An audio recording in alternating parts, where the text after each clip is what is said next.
You're listening to the Cash Flow Academy podcast with Andy Tanner, your source for investing made easy. Here's Andy Tanner. Welcome to the Cash Flow Academy podcast. I'm Andy Tanner. This is where investing's made simple, and we welcome you back to the second part in our four-part series on what we call the four pillars of investing. These are the four things that investors would study if they wanted to have a great, solid education. Once again, I'm joined by my good friend and also one of our best instructors and a great mentor to me, Corey Halliday. How you doing, Corey? I'm doing great. Excited to be here and excited to get into our course of study today. It's going to be a lot of fun. So last time we talked about fundamental analysis, and the way this came about is really I got to give a lot of credit to Robert and Kim Kiyosaki when they said, "Hey, write your book, Stock Market Cash Flow. Figure out what it is you've learned so far."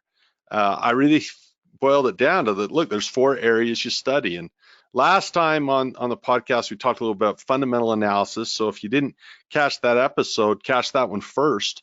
And today we're going to talk about technical analysis. So, let's talk about what it is, Corey. Fundamentals is really where you learn how to study an entity, whether it be a business or a nonprofit or a country, a nation, even your own household. How are things running? What financial numbers like income and expenses and assets, liabilities and cash flow, what type of numbers tell us about the health of the entity? Well, technicals is entirely different. How would you describe what technicals is? Technical analysis. Right. Last time I gave an analogy of fundamentals, and I said you'd go into a store and you'd basically add up all the inventory and you'd say, what is this company fundamentally worth? What can they sell this for? What do they have in terms of assets? Technical analysis would be like sitting outside of the store and not really worrying about what's inside as far as product, but more the supply and demand. Are a lot of people going in the store and buying things? And then we would kind of see, okay, there's a heavy demand for that asset, for that product. Well, we know that drives prices higher. And so technicals is kind of not really worrying too much. It kind of says, look, fundamentally, there are brilliant minds that are doing a lot of research to figure out what a company's worth. Technicals will tell us whether something is under demand or has too much supply, and that's really where you make your money. There's a saying in the markets that price is truth. Where the price of something is the true value of it, because it's dictated based on supply and demand. So as a technical trader, we're saying, I want to use the chart, I want to use the identification of trend and say, okay, how do I get on the right side of this? And you don't have to be a fundamentals guy. You don't have to dig into all the numbers. You can simply learn chart patterns and setups and learn to follow the trends, and you'll be able to capitalize on those moves so that when a company is flourishing, they're actually doing great business, it usually is reflected in an upward moving stock price. And that's where we use technicals to find our entry points and our exit points. So less about the assets and liabilities and all those things, more about, look, do people want to buy the products of this company or don't they? And that's going to tell us a lot about whether that stock's going up or down. There's a short-term disconnect between price and value of the stock. And another way someone might think about it is, think of it this way. Think of a jack in the box, and you turn the crank and boom, pop, and out comes a little clown or whatever. Well, let's pretend instead of a clown, it was more like an empty ATM machine that, you turn it, and boom, out came $1. And let's say that this jack in the box only spits out this $1 once a year. And let's say, once more, that you have 30, 40, 50, 100 of these jack in the box, in the store window or up on the auction block. And they say, guys, we're literally selling money machines. We're selling machines that when you turn the crank, it literally will produce $1 for you at the end of the year. Well, you would think that they would all go for the same price because they all do the same thing. You would think, right?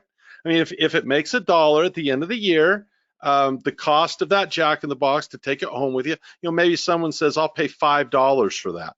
And now I know for the rest of my life, I can get $1 a year. And within the first 5 years, I'll have it paid for. You'd think that if it made $1 a year all would be the same price. Well, that's a fundamental term called the price to earnings ratio. How much money comes out of the Jack in the Box is the earnings, and what price you're going to pay. Well, what's crazy is when you look at the actual market, these Jack in the Boxes that make the same amount, $1, they are varied in price anywhere from like a low stock, maybe like a Procter and Gamble, all the way up to an Amazon, where you could be paying many multiples. I mean, I wonder what you'd pay for an Amazon Jack in the Box right now. I mean, it's got to be out of control. I don't have it off the top of my head, but you wouldn't think someone would pay, $80, $90, $200 for Jack in the Box that just makes a buck. Well, the reason is they speculate on growth, and they speculate on the future, and they say, well, maybe this one will crank out more than $1 later on. And so as you start that bidding process, and people get really excited about a particular money machine, the price for that money machine goes through the roof, right? And it's crazy, Corey, because you've been on Wall Street, you've been at the SIBO, you've seen how this supply and demand works. Talk to me about what a specialist or market maker does, because that's key, I think, to understanding technical analysis. Yeah. You understand that stuff really well. Talk to me about a specialist or market maker. Yeah, so a specialist or a market maker is basically one that's just going to fill orders. And for lack of a better term, they're kind of the bookie. They're kind of the ones that are filling up orders on both sides. So the buyer comes in and the seller comes in, and they make a market. But at certain times, of course, that market maker is going to be hit with heavy demand. A lot of buyers, and he doesn't have enough sellers on this other side. So what happens to the price if you have a lot of people wanting to buy and not a lot of people wanting to sell? You jack the price up. He has to raise the price to entice some sellers to come into the market. If he still can't find enough sellers, guess what? The price goes higher so that he can find sellers for all of these buyers. And at the end of the day, that's all stock prices are moving on, is this supply and demand scenario. So your analogy is a very good one, in that people will pay different prices for different assets. They will be willing to pay, 5 times earnings, 10 times earnings, 20 times earnings, or the Amazons of the world where they'll pay 100 times earnings. Yep. Why is that the case? Well, because of growth. Because of the expectation that this company can grow into a much larger amount of earnings. And so they might be willing to pay more for that. Well, as a technician, as somebody that studies the charts, there's good news in regards to the fundamentals. Fundamentals can get you into trouble from the standpoint of finding value. Yep. Because there have been many examples, I think Amazon's a perfect one, where it's traded at fundamentally crazy valuations, yet the stock price has gone higher and higher and higher. I'm reminded of the tech bubble. I think it's a great representation of why technical analysis is so important. In 1995, Alan Greenspan said irrational exuberance. In 1995. In 1995, when Greenspan called the market irrationally exuberant, the NASDAQ was around 1,000 points. It proceeded to trade up to about 6,000 points over the next 5 years. If it was irrationally exuberant in 1995, what was it in 2000? I mean, irrationally, ridiculous, whatever term. But the point is, it had gone from 1,000 points in the NASDAQ to 6,000. If you were a fundamental investor that just said this is irrational and tried to short the market, you'd have been completely run over. As the saying goes, the market can stay wrong longer than you can stay solvent. So technicals help you to stay out of the way of that. You might really truly believe that something is overvalued, but you should wait for the price to start to support that thesis. Because if you start shorting it too early, that market can get completely out of control and out of whack. There's numerous examples of bubbles, and bubbles are built on irrationality. So don't think that fundamentals will be the only pillar you need. We need technicals to tell us when to start buying or when to start selling. If something is irrationally priced, we need to know when it started to move in a downtrend before we want to try to bet against it, because shorting a stock that's just going up and up and up is a recipe for disaster. So they go hand in hand, fundamentals and technicals. It's interesting that Warren Buffett's known as a fundamental investor who invests in low price, high value stocks that pay a dividend. Like he's famous for Coca-Cola, where he bought that around probably cost basis between $3 and $4. Now he's getting $1.60 every year out of the Jack in the Box. He only paid $3 for. But if you look at what he's bought recently, he started buying Amazon this year. And Amazon fundamentally is about as far from what you think a Warren Buffett stock would be. They pay no dividend, right?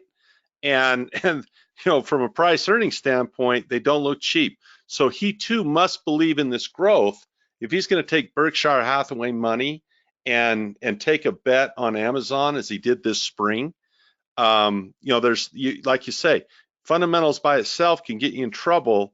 Trends are important as well, because Amazon's growth has been incredible. I mean, absolutely incredible. That's right. Now, but here's the point I wanted to make. To that point, I was just gonna mention that Amazon is currently trading at 77 times earnings. They have a 77 PE ratio. So you're paying the amount that they earn you in 1 year.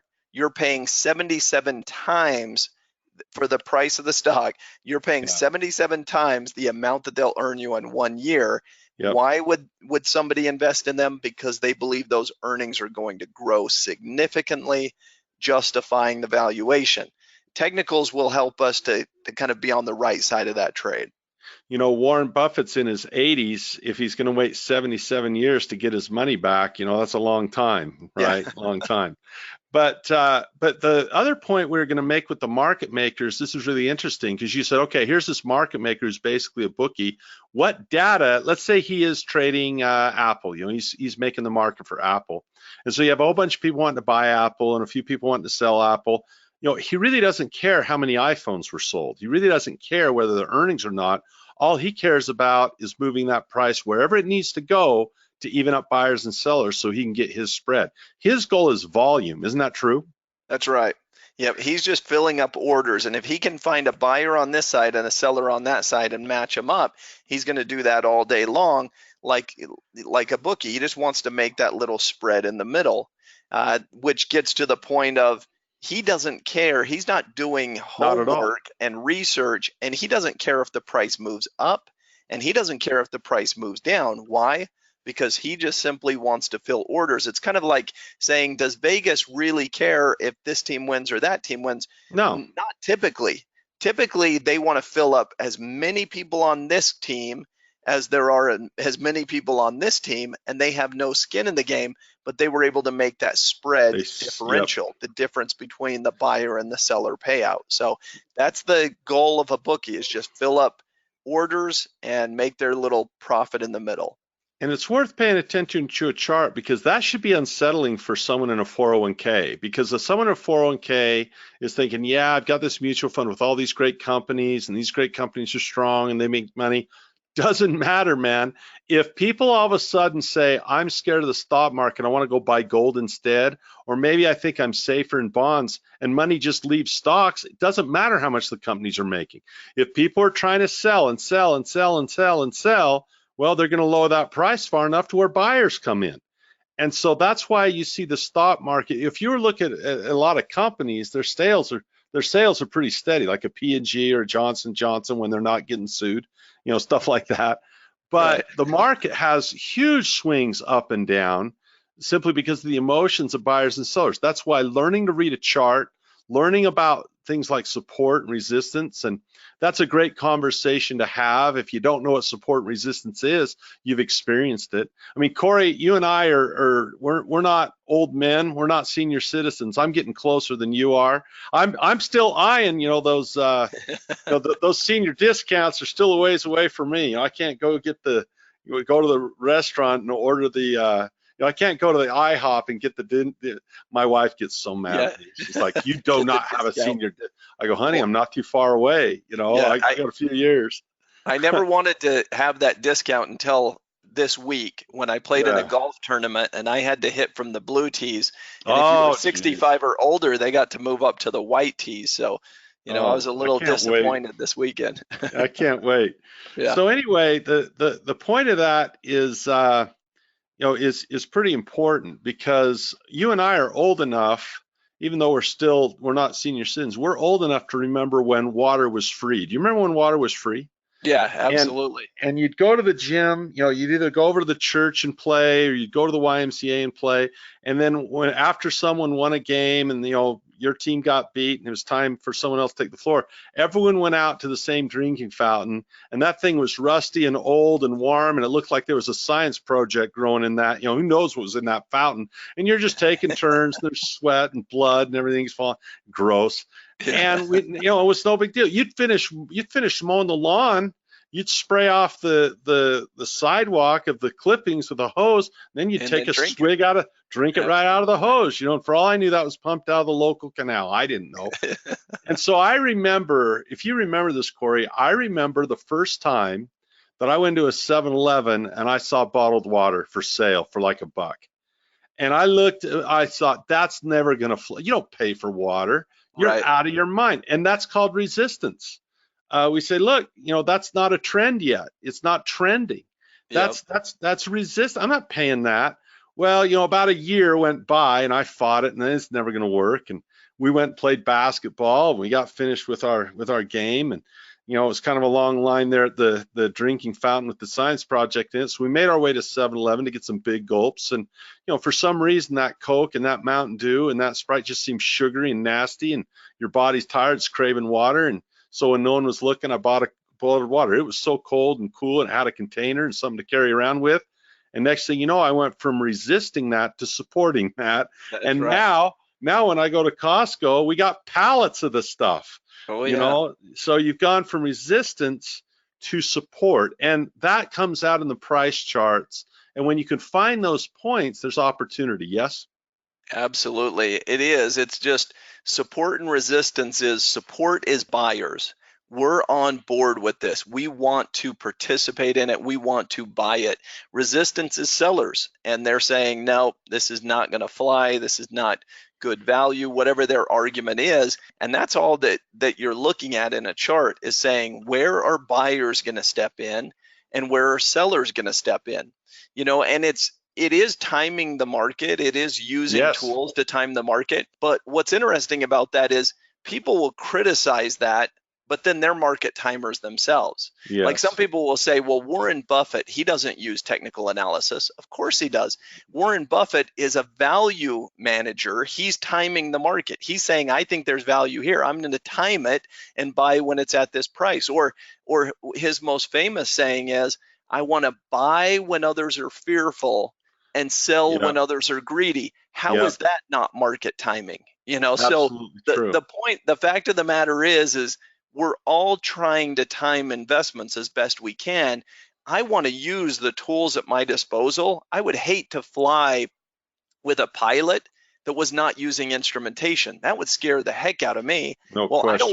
I don't want to have my money involved in an asset if I'm not using the instrumentation that I know can be very helpful in determining whether something is under demand or it has too much supply. And if I can see that in the chart represented, I'm going to use that to my advantage every single time. That's a great analogy, because fundamentals is going through the engine and the checklist before you take off, saying, well, this is a good plane. But I don't care what the fundamentals say. If my indicator goes off that says there's lightning here and we're descending quick, no, it can't be. We have a good engine. Hey, the instruments say we're crashing. Can't be. It's a fundamentally sound plane. And there was always a battle, and it's less so now, I think, at least I hope. But it was hilarious because I never got into this. It's like there were fundamental guys and there were technical guys. The fundamentals guys say, oh, you're reading tea leaves. And the technical guys say, look, the price is the truth. You're just praying. And I always used them both. I was always a guy that used them both. And I'll tell you, the people that think that candle charts and and this is all tea leaves and stuff. Well, I'll tell you where that's become validated, because as we get closer to artificial intelligence, we've developed something called high frequency trading and algorithmic trading, that now it's measured, the periods of time are measures now in milliseconds and even nanoseconds. And if you read the book Flash Boys, you'll find that if you're running at the speed of light, now you've maxed out on how fast data can transfer, right? If both guys run at the speed of light, now it's whoever closest to the exchange will win, and who has the straight line. So they will dig tunnels, and they will go straight through buildings and pay people to go through their property to get a straight line to beat a guy by 2 nanoseconds. That's how big it is. And it really does validate technical analysis, because they're doing this in such short time periods that fundamentals don't change in a nanosecond. And Munger came out, I don't know if you caught this article, but Munger came out and he lamented at this, and I agree with him a bit. Munger says, you know what? Are we really owners of companies anymore that produce things like Fruit of the Loom underwear and See's candies? And do we really, sell Coca-Cola? Or we've just reduced ourselves to people who just blindly, shrewdly trade pieces of paper based on value up and down that just play this game? And really what that was a validation of these technical analysts saying, they really have won. What percent of trading do you think right now in the markets, let's just go with stocks, not bonds or options, but just stocks, what percent of trading do you think now is done institutionally through algorithms and computers? What percent do you think it is? It's got to be over 50% for sure. I mean, I would think, just in terms of, to your point, the markets have pretty much fully embraced fundamentals and technicals. If you look at most fund managers at this point, they use both systems. There was this kind of fight against it from, you used to be on one team or the other, it seemed like, and I agree. I mean, at this point, they've kind of agreed that, hey, there are times where fundamentals matter more, there are times where technicals matter more. That's just the reality. That's the world we live in. And so both of them are very helpful, very useful, and there will be times where the fundamentals are winning out. You know what? It's just not good fundamental pricing, and so supply comes in, or technicals will win out. You know what? This thing, it just has momentum, and so that the trend traders will just take advantage of that, and maybe they'll push prices where they shouldn't be, but nevertheless, they're pushing them that way. So let's enjoy the ride while it's going. And when the price reverses, we'll reverse with it. And at this point, I think it's, if you look at what they classify as kind of investors that use charts and use these types of tools, it's more than 50% of market participants. And I would have to guess it's more like, 80, 90%. You've got some that are old school, but for the most part, it's very much well received and embraced at this point. The last data I've seen, that it's gone over 70% of market volume is done by computer algorithmic trading and high frequency trading.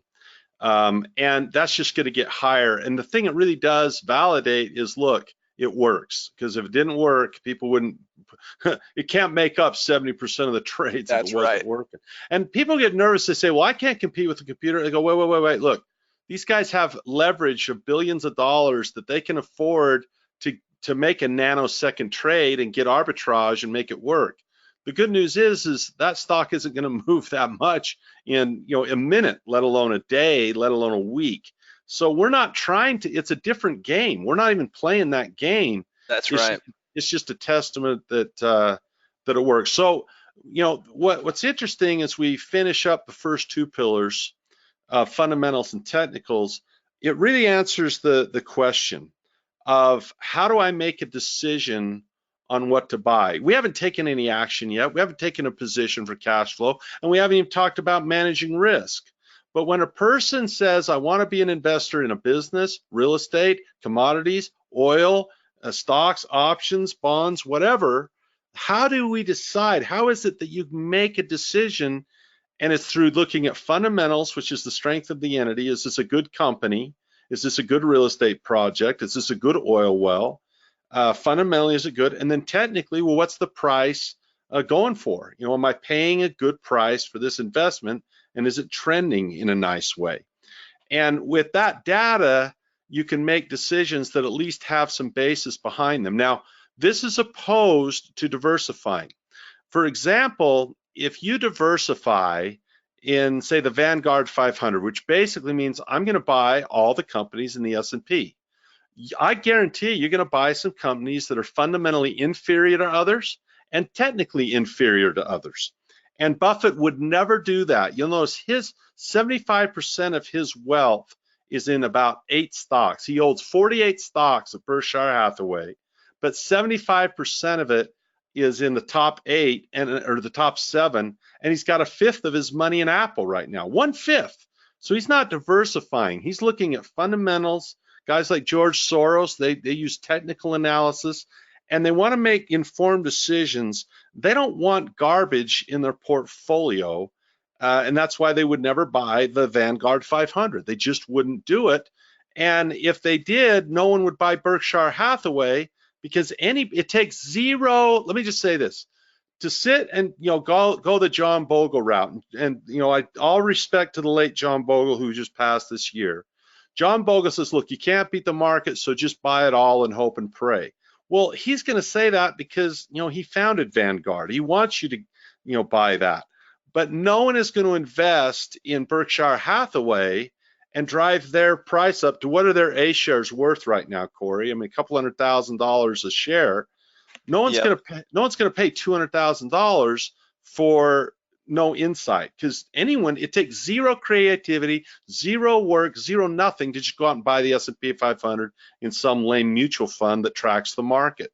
Investors like Buffett, investors like Soros, the guys that do well, do the work. That's what Benjamin Graham was about. That's what technical analysis about, is making informed decisions. And Corey, I always used to try to find the right stock. That's not the attitude. I just want to have good reasons for finding it and making sure I have a good cash flow position and risk management, which is what we'll be talking about next time. Anything finally you want to say about technical analysis, the second pillar of our 4 pillars of investing? Yeah, I always think that, just as a final note, when you think about technical analysis, you can do it on any asset class. You can do it on commodities, you can do it on gold, silver, you can do it on oil, you can do it on the housing market, for that matter. Yep. Forex. Think about the housing market. That's actually a good example, because the housing market, if you went back for years and years, housing prices were going up at about 4% per year. So think about a trend line. A trend line is just simply seeing that the price is rising at about this rate. And then we got in the mid 2000s and prices started to rise by 8%, 12%, 16%. And what you'd see is, well, is that sustainable? What has changed making a house? How much does it cost to build this house? What is it fundamentally worth? And should prices be rising at that pace? A technician, a technical analyst can just simply say, okay, price is getting extended here in an unreasonable fashion. Demand is driving it up. We've got a problem, because now it's way away from trend. If you look at technicals, a good example is mean reversion. Here's the average price, and it's way up there. So the chart helps me to identify that. It helps me to say, this is not something that is sustainable. And how is that not very, very useful for you as a trader? Because now all of a sudden you have opportunity when that bubble burst. And there's more money to be made in bubbles being formed and bubbles bursting than anywhere else. As a technical trader, you can identify it. As a fundamental investor, you can identify it. And if you can identify it with both pillars, your probability of success has now gone up. And that is what we're looking for. So, it's the reason we built this off of fundamentals and technicals. Fundamentals being, what do I buy? Technicals being, when do I buy it? And we marry those two together. Best way to make an informed decision. For sure. I was speaking with Kenny McElroy earlier today. He gave me a call on another matter, and we started talking about real estate, and he was mentioning Seattle. And that's a pretty hot real estate market. And he says, for the first time in this run, Seattle has now backed off and they're seeing prices fall. See, that's a technical analyst. he's not looking at a specific project and the fundamentals of the project. He's just looking at the strength of a market and its supply and demand as a market, not the fundamentals behind a single project. And he's just noticing, hey, market looks like it's starting to top a little bit, at least in Seattle. So, it's just a sign, kind of a technical sign that he's looking at. So fundamentals, fundamentals, technicals, real estate, stocks, options, bonds, forex, frozen concentrate, orange juice, wheat, pork bellies, whatever. If it has a price, it can be traced through technical analysis. We have the best tools ever. We have the best computers ever. We can understand candlestick patterns, average true ranges. We can look at volumes. There is more data. And I like what Arthur Levitt from the well, I think I said it last podcast, Arthur Levitt from the SEC, former chairman. He says, hey, we should be the most informed generation of investors in the history of the capital markets. The ease of today's technology is an opportunity and a mandate to do more, not less, to do more as individuals and as a country. So with that, we'll wrap up this second installment of what we're calling our 4 Pillars series, meaning what are the 4 things a person can learn to study to make better financial decisions so you get better assets with better cash flow, get to your dreams faster. Well, Warren Buffett and George Soros don't do it with hope. They do it with fundamental analysis, and Soros especially technical analysis. And that's what we're here to help people that want to learn how it works. Corey, thanks so much. Any final words? Love it. No, awesome stuff, and can't wait to get into cash flow and risk management. A couple of areas of great interest to me, for sure. You're the best guy I know on risk management. I feel so fortunate every Monday where we trade our joint account together. I just approach that meeting with all the excitement and confidence in the world because I know I have one of the best risk managers, bar none, on my team. I'll tell you that. Yeah. So I'm always appreciative of you, and we just have a great time every week. We make a good team, and we have such a blast. It's awesome. Yeah, it's fun. We've made some nice calls this year, so it's fun to pick some fun stuff. Well, with that, you've been listening to Cash Flow Academy. My guest is my good friend Corey Halliday, option principal, great educator, awesome person extraordinaire. Right down to the way he raises his family. He's a wonderful guy. We're grateful to have you, Corey. Thanks so much. And we'll see you next time on the Cash Flow Academy podcast. You've been listening to the Cash Flow Academy podcast with Andy Tanner. For more information on investing made easy, go to thecashflowacademy.com.